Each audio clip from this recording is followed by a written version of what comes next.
Today is March the 21st, 2012. My name is Dr. Michael Berna, and I'm here today on behalf of the Library of Congress Veterans History Project, a project that captures and archives the oral histories of the men and women who served in one or more of our nation's conflicts. We're in Monessen, Pennsylvania, at the Monessen Heritage Museum today to interview Mr. Nick Milinovich, a veteran of the United States Navy. Welcome, Mr. Milinovich, and thank you for agreeing to share your military experiences with the rest of the nation. Mr. Milinovich, Milinovich, right? Milinovich. Milinovich? Yeah. Okay, Mr. Milinovich, let's begin with talking about where you grew up. Well, I was born and raised in Monessen. In fact, I lived in the same area all my life, and I still do. And when I lived in a house with my parents, when I got married, I built a house right across the street, and that's why I'm still there. Well, that's the way it was in those days. You know? Sure. Yeah, then especially I was in business with my father, and then when my father retired, another brother and I took over. Okay, what kind of business was Beer that? distributing business. Okay. Then we sold it in 1977. 1977. Yeah, we both of us. I was 60 years old. My brother was 67, and our kids were all through college and married and one thing and another. So what's the use of fighting? And so it started getting tougher. They started shutting the mills down. The business started getting tougher. So it was time to get out. So a guy come by and said, "You want to sell it?" I said, "You're the guy I'm looking for." And he bought it. Oh, good for you. Yeah. And so you were able to retire at 60 years of age. Yeah. Well, then I loafed for about a year. I thought that was the greatest because I worked 6, 7 days a week, 10, 12 hours a day all my life. So I said, boy, now I'm all set.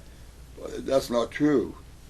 I think another year of retirement, no job, I'd have been dead already. So what I did, I took a part-time job down at the health center down at the other end of town. Uh-huh. They had them mobile units. They used to, a WIC program and the Area Aging program. They had the mobile units. They used to go out in the back in the boondocks and where people could come there for different things. So being that I drove truck and all, they said, "Gee, you're the guy we're looking for." And I got the job. Good for So you. for the part-time job, later they eliminated that. And then he asked me if I wanted to stay on maintenance. I said, "Yeah, I'll stay." So monkey around, I went on full-time. From full-time, I went on to supervisor of maintenance. This is it. I quit. And how old were you then when you quit? 79. 79. 79, yeah. But I think it wasn't, I got macular degeneration. Okay. And wasn't for that, I think I'd still been working. Uh-huh. Because work didn't bother me. I'd been working since I've been able to. You know, like back in those days, if your parents had a little bit of a business, you started working as soon as you was able to. Sure. You know, like that. I know, I remember my father started out with horse and wagon. And I was like 12, 13 years old. And when you come home from school, I didn't go play ball. I'd put a pair of them overalls with a bib on them. And then you went over to the barn and cleaned out the manure and everything, so when the horses came in, it was nice and clean for them. That's not what you did. You didn't go play ball. And what kind of business did your father have? At that time, they had, like in the wintertime, they would sell coal, because everybody, you know, heated by coal. Sure. In the summertime, they would sell ice. Okay. And then in the early 20s, he got the contract for the rubbish for Monessen in Lock 4. Okay. And then he had a couple of team of horses then. Uh-huh. And I was getting then on in the summer. In those days, the rubbish man, they would come up to the yard. If you had, say, a basket, it was 15 cents. If a tub was so much and all that. You paid as they picked it up, not like today, you know. And so my father was on one, and my brother was on another one, and so they put me on with the hired people. So I collected the money. You were the money guy. I was the money guy, right? Yeah. Then before that, my father had a little coal mine up here behind the 9th Street School. I don't know whether you know it. On top of 9th Street, the schoolhouse, back in the back there. Yeah. A little hole in the hillside, wasn't it big? But it wasn't too much of a top on it, and he had it for 2 or 3 years and caved in, so he walked away from that. Then he got the contract with the city. And my brother is 7 years older than me. Well, naturally, he got all the brunt, the working stuff. So was that all you had, one brother? No, 2 brothers. I had 2 brothers. The other brother, so then the other brother was 2 years younger than me. So by that time I was working in the business, and with my father and my other brother. So my father said, look, the 3 of us should be able to put one kid through college, which was my youngest brother. So we put him through college, and well, naturally, he didn't work on no trucks then. Right. He was an accountant. He wound up in Waynesburg as a accounting business up there. So your whole family is business entrepreneurs. Yes. That even rubbed onto my children. I have 3 daughters. One married a CPA, and he has his own business down in Virginia. And then he has twin daughters, and they went to college to be accountants, and they're CPAs. They work for their father. Oh, and the other twin, she married an attorney, and he has his own business. They were so used to being independent, and I know whenever my daughter, which is retired now too, she was a school teacher, and as soon as she got married, and her husband was an accountant and a CPA and all that bit, she kept bugging him, go on your own, don't work for anybody. That's what we were brought up. Yeah. Mm-hmm. And back in those days, were there other horses around? You say your father? Oh, yes. Yes. Yeah. The horses got out of the picture like in the early 30s, late 20s. Then they got out of the picture, But prior to that, they were the main big thing. And see, another thing, in those days, they didn't have the roads for trucks. Right. Maybe the main road, but you get off the main road, you was in a mud hole when it rained. Oh, you've seen some major changes in your lifetime. Yes, I have. And so then, as you grew up and you went to Monessen High School? Yes. Okay.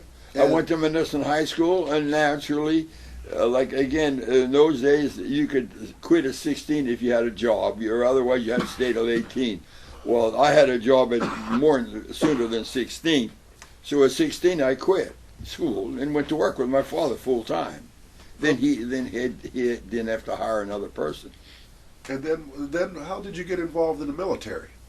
Well, when the war started in 41, and I was single, and I was the right age. I was 25 years old then, and I knew I was going to be drafted. So I waited. That every time a mailman I come running. Is there any mail for me?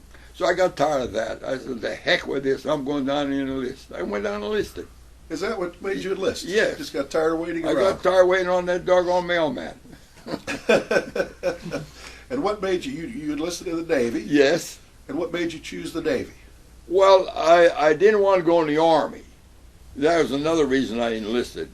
I didn't want to go in the Army because in the Army, tonight you're sleeping in the ditch, tomorrow you're sleeping in a tree, and the next day you're not sleeping at all. In the Navy, at least you're nice, clean, everything.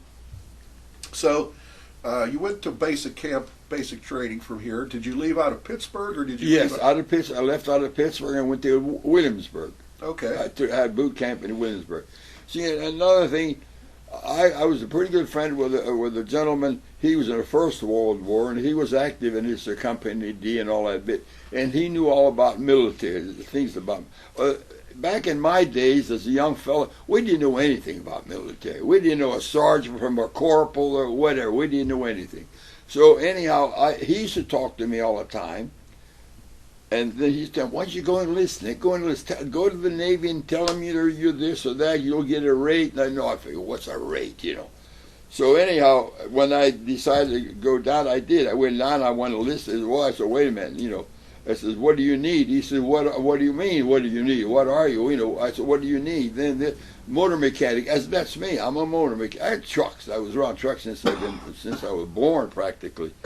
So talk. He said, okay, we'll make you a third-class petty officer. When he told me that, I thought me and Nimitz was going to run the Navy, That's how much we knew about it. Right, right. So once I got into service, I found out there's a lot between me and Nimitz. I found that out. So anyhow, I was on KP, and the chief commissar steward of the galley there in Williamsburg. Somehow he and I start talking, and then he'd always, come here, Nick, I want to talk to you. I say, I have this. That's all right. I'll take care of that. Don't worry. So anyhow, I spend most of my time talking with him, and then he asked me, what are you going to do after? I told him, motor mechanic. He said, oh, you don't want that, that's dirty, and this and that and everything else. He said, become a cook. I said, cook? Well, I don't want to lose my rate. I was third class petty officer. He was the equivalent to a buck sergeant, in the Army. So anyhow, he said, don't worry, I'll take care of that. So I give it some more thought. So like tomorrow I was going to go on my boot leave.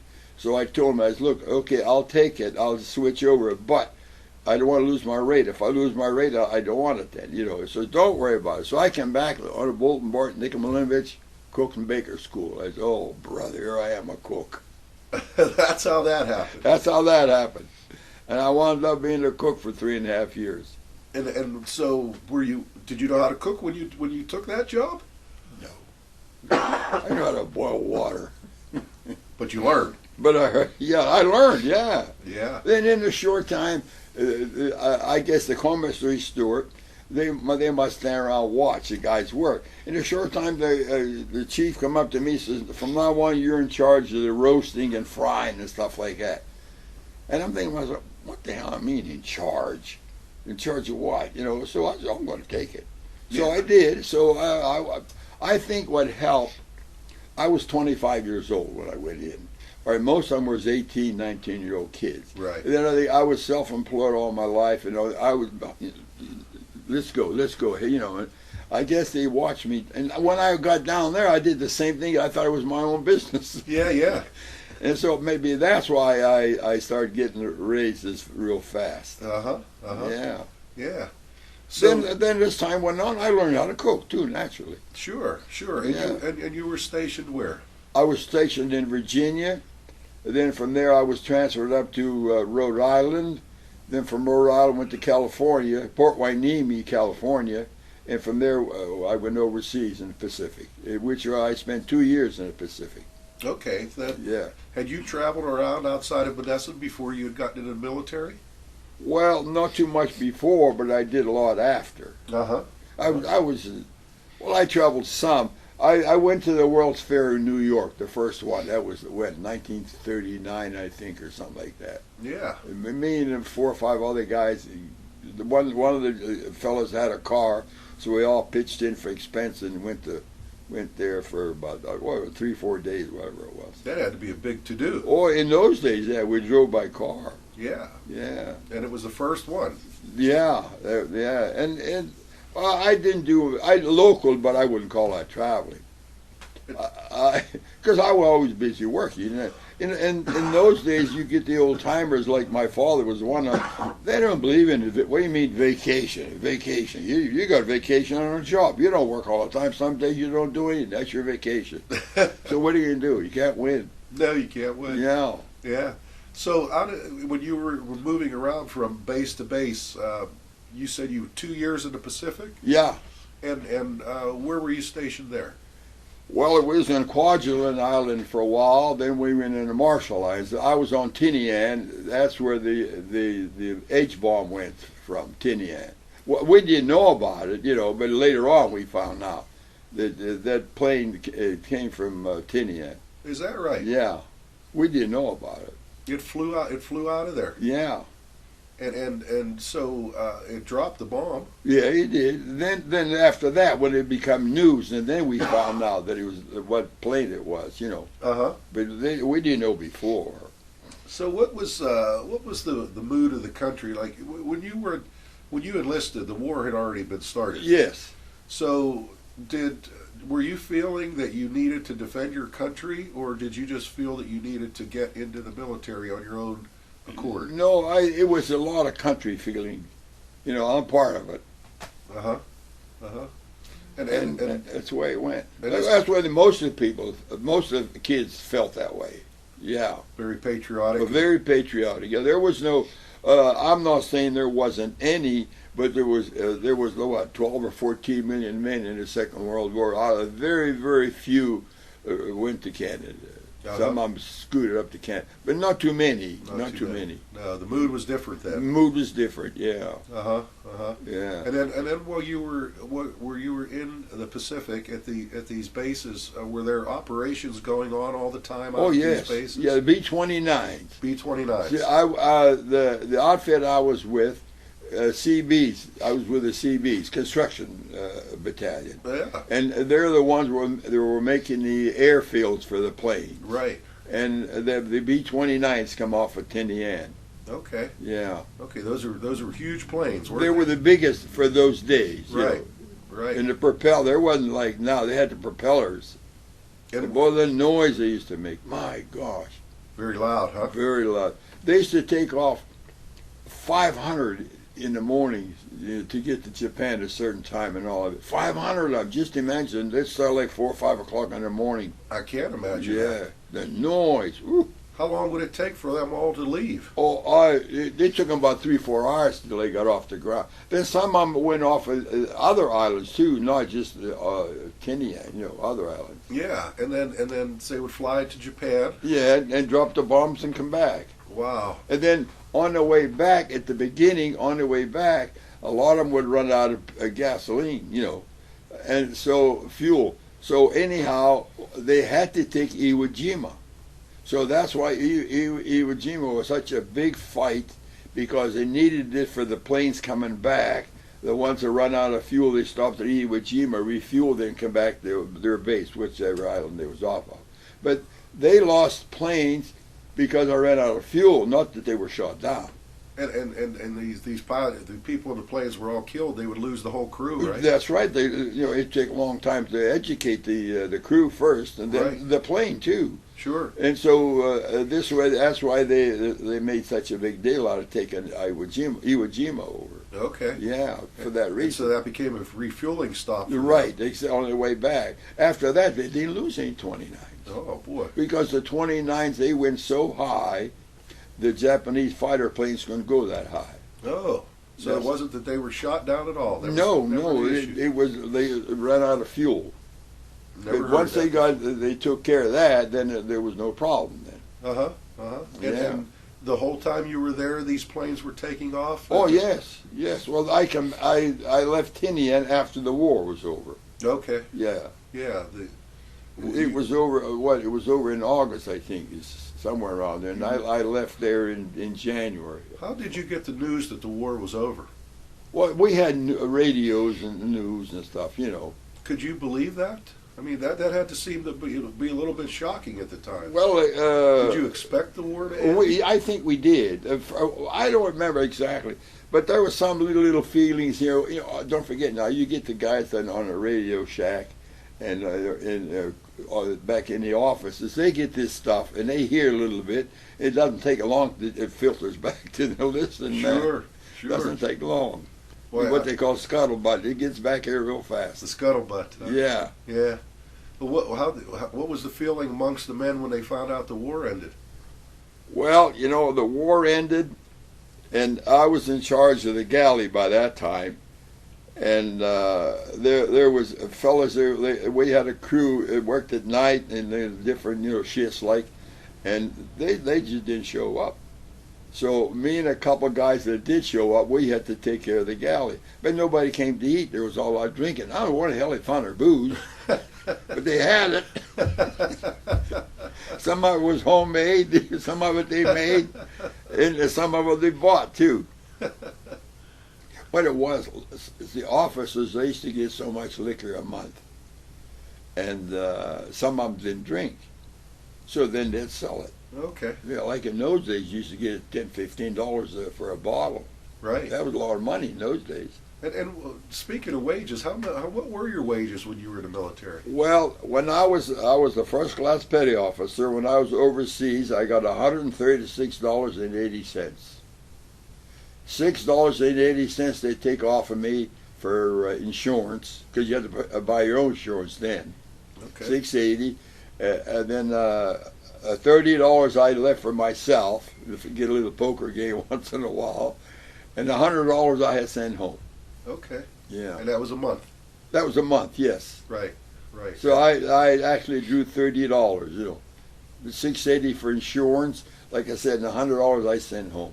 Yeah. When I got home with all that money, then I met my wife, and with that I bought the ring for her. Oh, what a wonderful story. Yeah, it worked out good. Yeah. And was $30 a month enough to live on there on the base? Well, it didn't cost you anything to live. Yeah. It's only $30 if you smoked. Well, I didn't smoke. Okay. And if you got a little poker game, a little dice game once in a while, that's what's really need. How many times was payday in the morning, and that afternoon, or there'd even be a crap game in somebody's tent, you know, or somewhere, and I'd go up in that crap game, and next morning I was broke. So you didn't always have good luck. Oh, no. Well, so what was the job of cook like? That had to be a pretty demanding job, I would think. Well, it was responsible, lots of responsibility, you know, and you had to get out, the day crew had to get up early in the morning and work till 1 o'clock. Then 1 o'clock, the other crew come and they worked the dinner and got the breakfast started, you know, ready. Uh-huh. And it was a demanding job, and you didn't monkey around there because they washed on your clothes, you know. And also, there was the cleanliness that was important, especially overseas, Right. where the climate was hot. Right. And you had to be careful with food. You couldn't leave any food out on the counter any length of time because it was spoiled, and there'd be a lot of... I know I saw it where they had... cream puffs for dinner, but the bakers worked over it during the night when it was cool. Oh. And they made it, they put it in the shelf and put it on the racks, but it was no air conditioning or there was no kind of refrigeration. So that evening they had these here cream puffs, and the next day 90% of them were kaput. They got dysentery. Really? They had a heck of a time. Oh, my. Yeah. So a lot of people were in sick bay. Yeah, sick bay. There was no room for sick bay. They were out wherever. Oh, wow. Wow. They had cans. They used to use cans for toilets. Oh. Yeah. Wow. And so the Seabees that were over there, did they maintain the airstrips? Once they built it, were they done, or did they continue to do things on the No, they island? just built them. They just built Yeah, because then the army would take it over. Okay. Yeah, they had all their men. They would, whatever they did, I don't know. So what branches of the military would have been on the island? Army Air. Well, in those days, the Air Corps was part of the Army. Right. It's not like now where it's separate. Right. And they was part of the Army, and they would take over the island after the airstrip rather. Uh-huh. Yeah. Uh-huh. And your island was never attacked? One time we had a little air raid. That's all. It wasn't much. Uh-huh. It wasn't too much. You were far enough away from Japan that they couldn't. Yeah, just that fly they couldn't over come there. back, and all the islands were already busted up. They weren't organized. I mean, the Americans, they had just about all the islands secured by that time. Right. So they had nothing to come back to. The 3 years that you were over there, was it 3 years you were? 2 years you were over there. Did you see a sense of change that the war was moving in one direction or another, or did it just seem that it was staying the same? No, we saw it was going in the right direction because every now and then they took this island, and then a little later when we were in Kwajalein, there was a big lagoon there, and like today, it'd be maybe 10 ships come in, different kind of warships. Tomorrow, there would be maybe 100 ships in this lagoon. Then one morning you woke up, they were all gone. Then we knew that they invaded an island. So we was waiting for what island? We waiting for the news to come out, you know. Yeah. We knew that they invaded the island because all the ships are gone. There may be one or two or few were left, but all the warships, they were gone. So we know they went to invade. Were there carriers and destroyers, all kinds of different ships? Any warship. Any warship was over any there. warships. And how did they bring the fuel into the island for all the tankers? All the tankers. Yeah, they had a fuel. I had an island where they had all the tankers, tanks, and that's where they used to keep the fuel. And how long, when the ships went out, how long would they be gone before they would return? Oh, maybe a month, like that.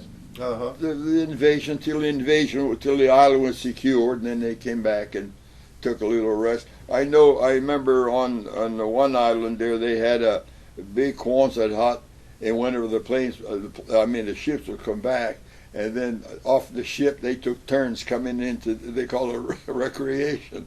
They came in there, you give them all the beer they wanted. They have to carry the sailors back then. Well, they'd been out there fighting for a long time. That's relaxation. Yeah. And you got free beer. Yeah. Because I remember the ship used to come in and loaded with beer. Then one time, I can tell this story. The war's over.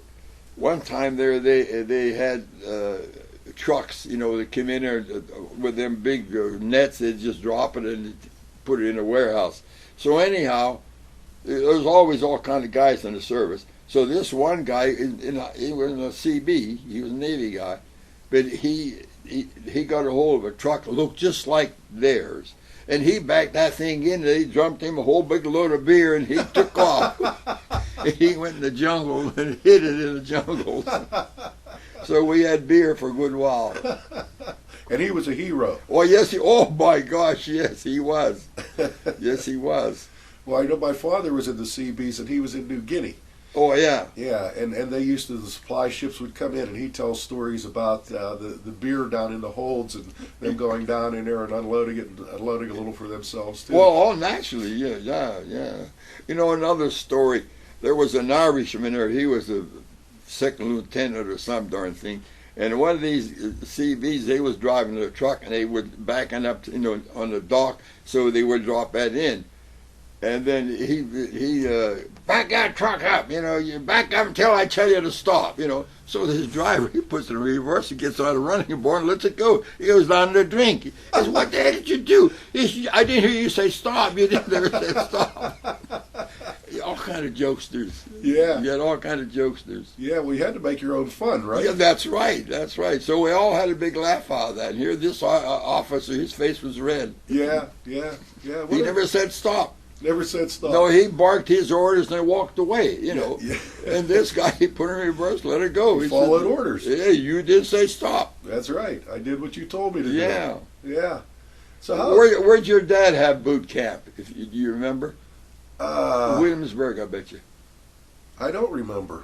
I think Williamsburg. I think all CBs went to Williamsburg. Is that right? I think. I could be wrong there, but I think they did. That was their main training ground? Yes. And then what kind of things, were you learning any skills in boot camp, or was just getting physically fit? It was all military in boot camp. Yeah. In fact, most of the guys that got into the CBs, they were tradesmen back home. And then when they got in there, they didn't have to train them because they were tradesmen already. Okay. And then they would get some of these younger kids, and they would show them and teach them, like that. Yeah. And most of them were like a little bit older, right? Even like in 35, 40s. They were all tradesmen. And they wanted to go into service, and so there they were. Mm-hmm. And the CBs now, do you still keep in touch with any of the veterans groups? Well, we have an organization, 107 CBs, and every now and then I get a letter, a group letter, like say. And well, the thing is this: there's not too many of them left. Right. They got to be in their middle 80s or better. Sure. I know they was all younger. Not all. The biggest part of them were younger than me. So even if they was 10 years younger, they're still 85. Right. And so a lot of them passed away, no doubt. What was there anything about the service that you didn't care for? Well, when I first got in, I didn't care for that. They even tell you when to go to the bathroom. I didn't care for that. But as time goes on, you get used to it. Yeah, you have no choice. Yeah, there you go. Yeah. What's the use of fighting something you know you can't win? Right. So you join. Right. And Like that. Other than that, I'm one of those guys. If this is it and I can't do anything about it, then I'm it. Right. What's the use of me fighting it? Yeah. Roll with the punches. Go with the punches. That's all. Yeah. Yeah. And also, I found out real fast when you go into service, don't ever say no to an officer.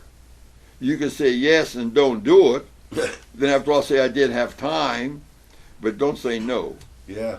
Because I know I was in charge of the galley, and then we had a Goldbraid was naturally, officer. He was in charge, so he'd come in.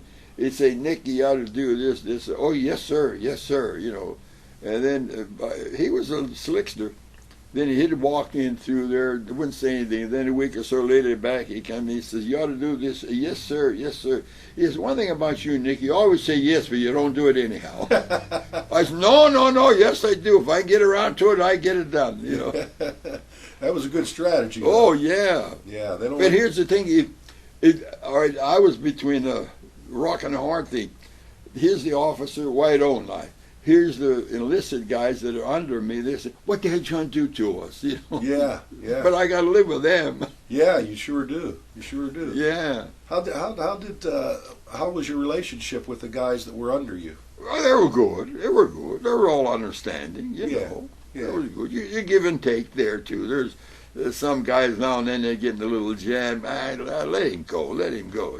Yeah. You don't want to be right down the line. Right. Another thing I witnessed, I had two experiences in this life where the guys got a John Doe letter from home. Yeah. And then for another month or so, that guy was hard to handle. Yeah. Oh, boy. I remember one, he was a cook, and I walked in there, and I had said something that I wasn't satisfied with or disagreed with him. Oh, he jumped all over me. He wanted to fight me and everything else. What the heck happened to this guy? Normally he's a nice guy, you know. So I thought, hell with him. I left. A couple of days later, come up to me and he started apologizing. I said, "Oh, forget it. I forgot it before, so forget it." Yeah. I had two of them like that. Is that right? Yeah, but you can understand. Now, what are you going to do with him? Turn him in and put him on a report? What good would that do? I'd have been the... Yeah. I'd have got the short end on that deal. Yeah, and back then, if someone's family member died, there was no going home for the funeral. Oh, no, not from overseas, no. If he was in the country, I think he could. Right. But not overseas. Oh, no. Just forget about that. How about the bugs over there? Were bugs a problem? Well, not too much because they had a bug control outfit. And they used to go around. I remember they used to have a tank hanging on them with some kind of a whatever it was in there. Then every time there was a little bit of a water, they put that oil on there. Oh. They had pretty good control of the bugs. Is that right? Yeah, they had pretty good control. Uh-huh. They'd be walking all around the place and just put that some kind of dope on top of the water. That's where the mosquitoes would be always on the water. Sure.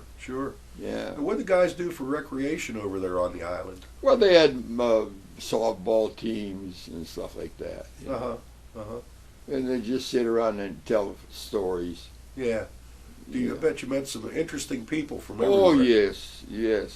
The outfit I was in, we had a lot of people from Texas, and down south. Well, that was all different for me, being from Pittsburgh area, So to me, they was like a stranger. But eventually, you're all the same. What did you notice different about them when you first met the people from Texas? Well, they thought different. They always used to jibe me, "How do you feel?" And they go, "Oh, I feel all right." But you should be not feeling so good because you don't have that thick air to breathe like you do up in Pittsburgh with all that smoke and this and that. I said, "Oh, I get used to it," and stuff like that. So they get bugging me. Maybe they got me in a bad mood, too. So I said, well, one thing, I might have had some thick air to breathe. But I had a $20 bill in my pocket. You guys down Texas, you herded cattle for 30 days. Then you got a liberty for 3 days. You got paid. You went to in a town, and someone took the money off of you, and then you had to go back out again and chew the back, and that's all you did. You never saw a $20 bill. It never bothered me. So You can always take so much, you know. Right. Hell, you never saw it. All you did was punching cows. Right. And the military was segregated at that time? Such as? So, there were blacks in the military, African Americans in the They military? were in the Navy. They were blacks, but they were officers, what they call them. They just took care of the officers. They weren't in the crew, like say. Okay. No. Okay. They were, had a name for it. I can't think of it now. They were kind of like their butlers or Yeah, something right. like that. Yeah, they took care of their food.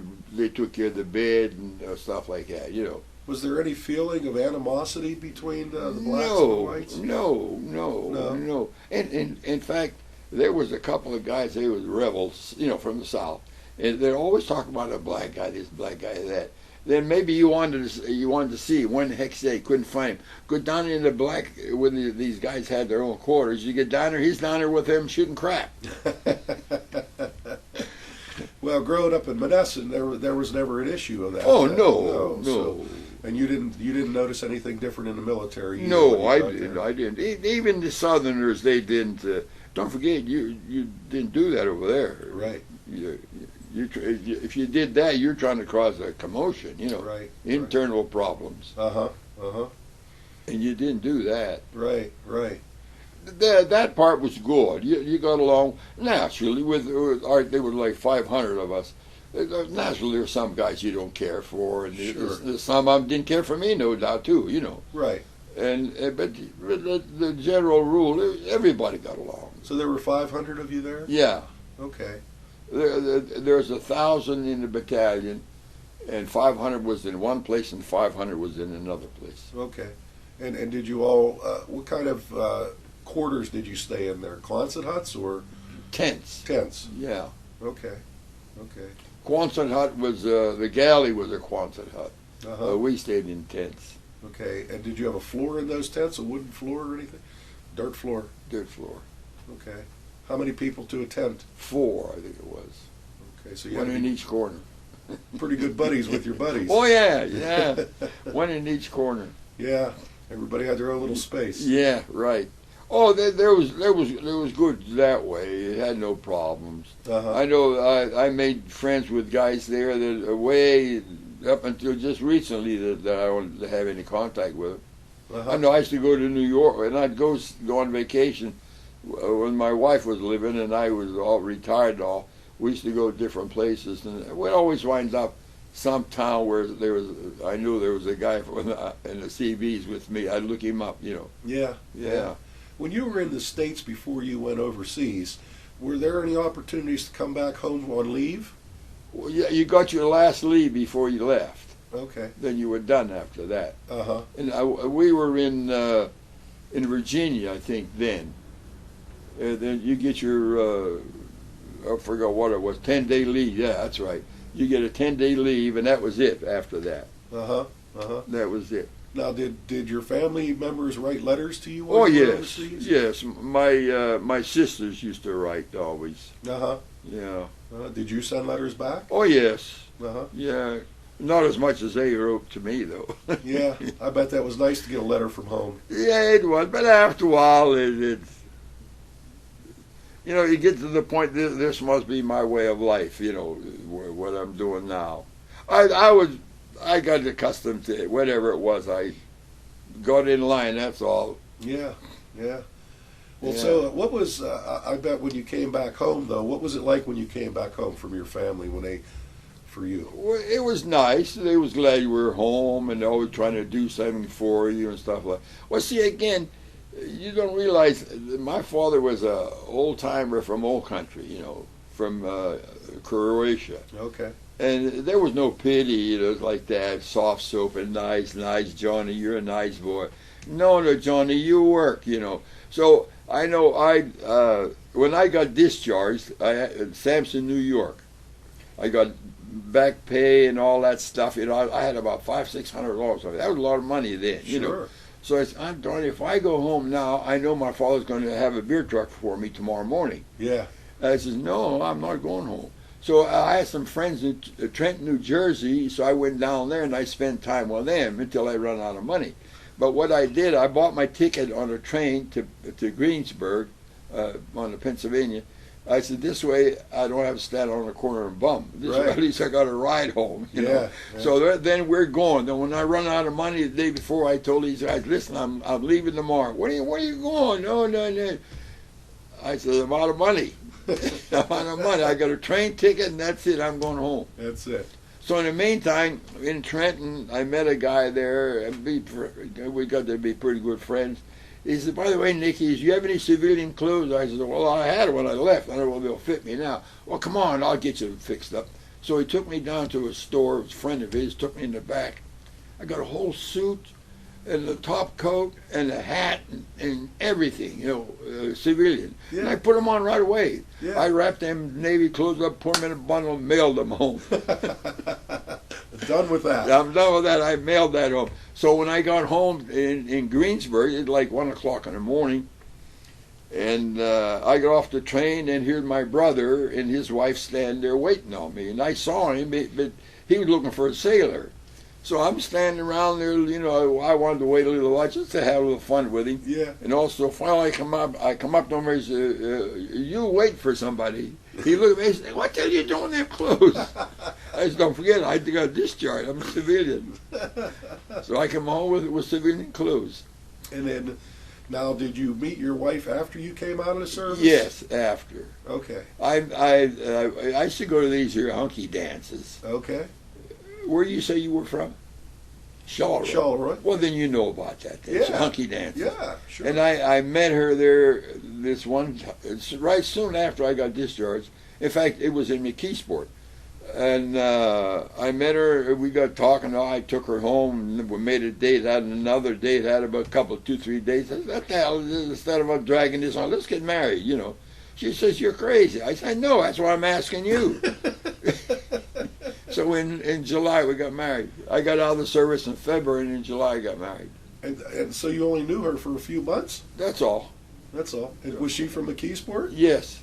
Okay. We was married 57 years. Must have been the right one. Must have been the right one. And not one time did she say, I'm going back to Mama or like that, you know. Yeah. None of that.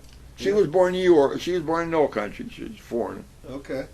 Croatian also? Oh, yes. Well, in those days, you had to marry Croatian girls. You did. Or you was out. Yeah. You went in the swing. If Italian, they were all the same. Yeah. After the service, they start mixing. And after the service. Yeah. Why do you think that was? Well, whenever you was in the service, there was all kind of guys there. Nationality, I mean, all different kinds. Some you never heard of and all that bit. And you found out they're not bad guys. Because we was always taught, because you're a Christian, you're the best, but that guy's Italian, he's no good. You know? Right. That's the way we were brought up. Yep. So when you found out, no, that's not true. They're not bad guys. So when you come home, same thing happened. So the military opened up your eyes in a Oh, lot of yeah, ways. yeah. Then you was friends with everybody, and the girls, you'd date a girl regardless of what nationality she was. But prior to that, I don't think I ever dated a girl other than Croatian all my life. My mother would have threw me out of the house. and children? Do you have children? I have 3 daughters. 2 of them are retired school teachers. From Menneson? Well, they taught in one taught in Ligonier. Okay. And one taught down in Virginia. All right. That's where she lives now. Uh-huh. And the other one lives in Michigan. She's 60. She's still got some time to go. Okay. What does she do? She's a housewife. Okay. Okay. Yeah. Yeah. So you've had a nice life. Oh yes. Oh yes. And Menneson, it's too bad that Menneson has gone downhill, isn't it? Oh gosh, yes. Menneson was a nice. Well, not only Menneson, all the towns in the valley were nice place to raise a family and all that stuff. But not now. No, that's too bad. That's too bad. See what had happened. There's no work. So what are you going to do? The energetic guy, he left. He's not going to stand around and wait for get a job at McDonald's or go on relief. He left. Right. But the deadheads and the ones that are that type, naturally they're the ones that stayed. Sure. And most of them are on relief. Right. Yeah. Right. Yeah. Yeah. Well, is there as we get ready to close the interview, is there something you'd like to say about the military, about your experience of military in general? Well, the one thing I was born and raised in Menneson, and not too many times was I like out of the town that I had a chance to meet people from different places. You know, I thought Menneson was the whole country, you know, more or less. But once you went to the service and met people from all over the country, you find out there's more to it than Menneson, and that's why that sort of like opens your eyes up a little bit and they say, look, there's more to this country than Menneson. Yeah. Which you find out later is true. Yeah. Like in those days, there was very few young fellows that had cars, so they didn't have money either. Right. And they didn't travel that much. They stayed locally always. Yeah. Yeah. So other than that, in fact, at one point when I was in the service, about ready to get out and all, I was up for chief petty officer. That's the highest for an enlisted man. Right. And I was debating. I was up for chief, and I was debating. I said, the guy, they told me, Nick, if you stay, you'll be chief right away. So I said, by golly, what should I do? What should I do? You know. And then, like I told you, I didn't go back home right away. I stayed and all that bit. After I said, I think I'm going back home. So I went back home. I'm glad it did, you know. Yeah. I'm glad it did. Yeah. Yeah. Because military's all right, you know, but it's not the best. I don't think it is anyhow. Not for me. I'll put it that way. Right. Right. Yeah. Right.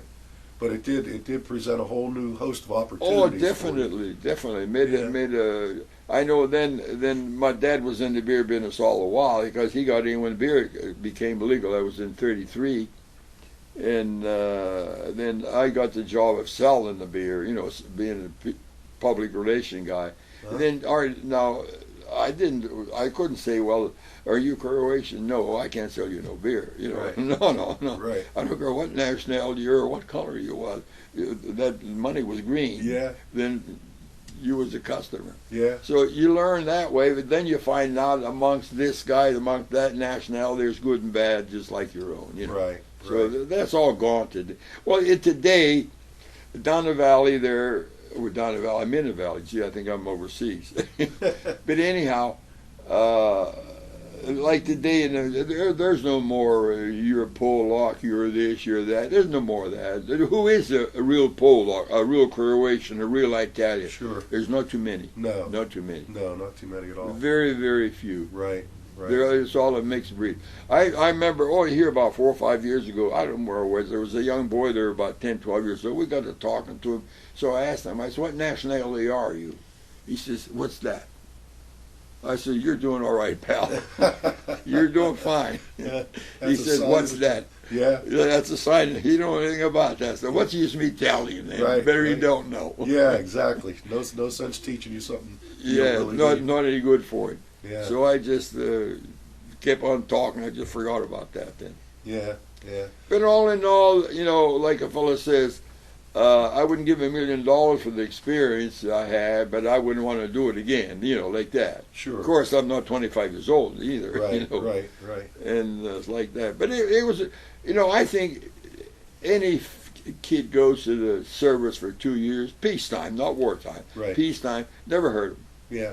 Make a better man out of him. Yeah. We could use a little more discipline in our Yes, society today, yes, couldn't we? yes. Right. Like I told you, the hardest thing, like I worked for my father. You might as well say I had a boss, but he didn't boss you around, you know. Sure. Then I know in my younger days I was pulled up, you know. He used to fire me in the morning, and my mother would hire me in the afternoon. Well, on that note, I want to say thank you for coming here today, and for your service to the country. On behalf of our country, we thank you for your service to our country, and we appreciate all that you shared with us today. It's been a wonderful story and a wonderful experience. So Yes, thank it you, has. Mr. Milinovich. No problem. If you want some more someday, I'll gladly come down and talk to you. Thank you so Thank much. you. Yeah.